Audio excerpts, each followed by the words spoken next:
ప్రయాణికులని మార్గం మధ్యలోనే ఆపివేసి తీవ్ర ఇబ్బందులకు గురిచేసింది ఎలిగెన్స్ ట్రావెల్. కృష్ణా జిల్లా వీరవల్లి వద్ద జాతీయ రహదారిపై అర్ధరాత్రి నుంచి ప్రైవేట్ ట్రావెల్స్ బస్సు నిలిచిపోయింది.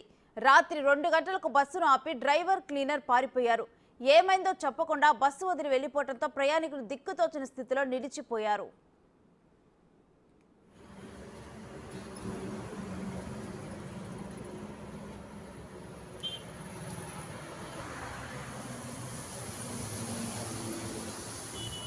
ऐसे नमस्ते కొడసారు నమస్తే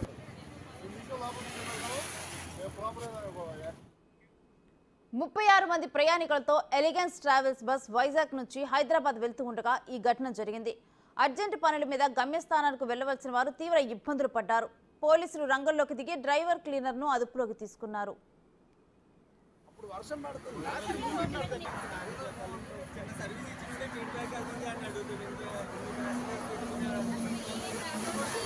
ఏంటంటే బస్సు ప్రాబ్లం ఏంటండి.